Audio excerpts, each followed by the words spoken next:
이 시간을 기도로 시작하겠습니다. 하나님 아버지, 이 시간 주님의 말씀을 열어서 주님의 음성을 듣기 원합니다. 말씀하여 주시옵소서. 예수님 이름으로 기도합니다. 오늘 말씀은 레위기 16장 11절로 22절까지 말씀을 묵상하겠습니다. 오늘 말씀은 속죄일에 행해지는 상세한 규례에 관한 말씀입니다. 3절에 이어서 11절에서 속죄일에 아론은 먼저 자신과 자신의 가족의 속죄제를 위하여 수송아지를 잡았습니다. 속죄일에 하나님을 대면하기 위해서는 먼저 자신과 더 나아가 가족까지 정결하게 해야 했던 것입니다. 그 다음으로는 12절에서 향로에 향을 피워 지성소로 가져가 지성소를 향연으로 가득 채웁니다. 향연이란 단어는 구름이라는 뜻을 갖고 있는데 지성소의 구름이란 의미의 향연으로 가득 찬 모습은 지난 출애굽기 19장에서 모세가 시내산에서 하나님을 만날 때에 그 산에 둘러싼 구름이 산 아래 백성들이 여호와의 영광에 죽지 않고 모세도 하나님을 대면할 수 있었던 것과 같은 모습이었습니다. 13절의 이 향연은 아론이 분향할 때에 속죄소를 가리게 하여 죽지 않고 보호해 주었던 것입니다. 로마서 3장 23절에 모든 사람이 죄를 범하였음에 하나님의 영광에 이르지 못하지만 예수님의 십자가의 속죄의 은혜를 경험하고 하나님께서 자신을 가려주심으로 우리도 말씀을 통해 하나님을 대면하고 음성을 듣고 인격적 만남을 가질 수 있는 것이 아니겠습니까? 오늘 나는 하나님을 만나기 원하는 간절함이 내게는 있습니까? 그렇다면 그리스도의 십자가의 은혜를 묵상하고 믿고 받아들임으로 하나님께 나아갈 자격을 갖추었습니까? 이렇게 하여 나를 만나주시는 하나님을 만나는 오늘이라면 얼마나 영광스러운 하루일까요? 이제 대제사장은 14절에서 향로를 지성소에 놓고 나와 받아놓은 수소의 피를 지성소에 가지고 들어가 손가락으로 속죄소 동쪽 위에 한 번 뿌리고 이어서 속죄소에 7번 뿌립니다. 이렇게 속죄소에 수송아지의 피를 뿌림으로써 자신의 죄가 완전히 속죄하게 되는 것이죠. 속죄소는 십계명이 들어있는 법궤의 뚜껑을 말하는데 속죄소는 이사야 66장 1절에 단순한 기물이 아니라 하나님의 임재가 나타나는 하나님의 보좌였던 것입니다. 이어서 15절의 대제사장은 백성을 위해 염소를 잡아 속죄제를 드렸습니다. 방식은 자신과 가족을 위해 했던 것과 같은 방식으로 했습니다. 그 다음으로 제사장은 16절에서 이스라엘이 범한 모든 죄로 더럽혀진 지성소와 회막을 위해서도 속죄하라고 합니다. 왜 지성소와 회막을 위한 속죄가 필요했을까요? 그 이유는 매일의 제사를 통해 자신의 죄를 제물에 씌우고 그 제물의 피를 성소의 휘장에 뿌렸고 제물은 제단에 태웠습니다.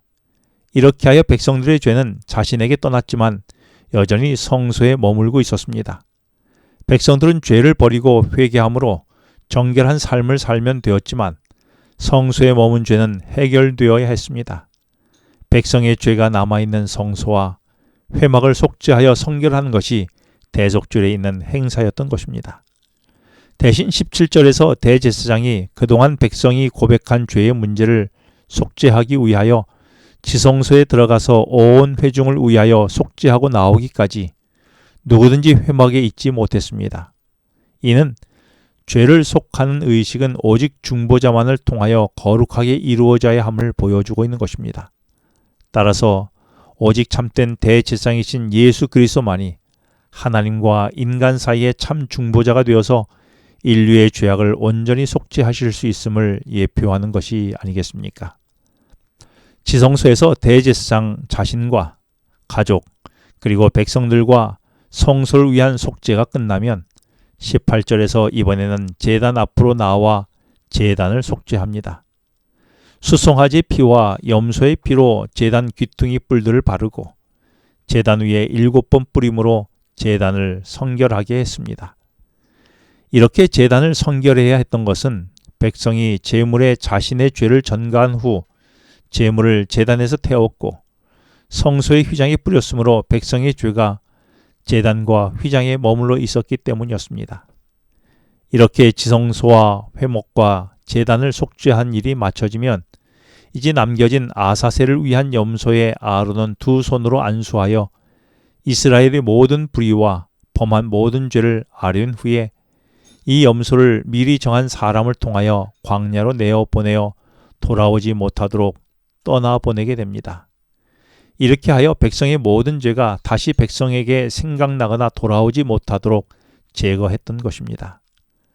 이처럼 백성의 죄는 철저히 백성들로부터 분리했던 것이지요.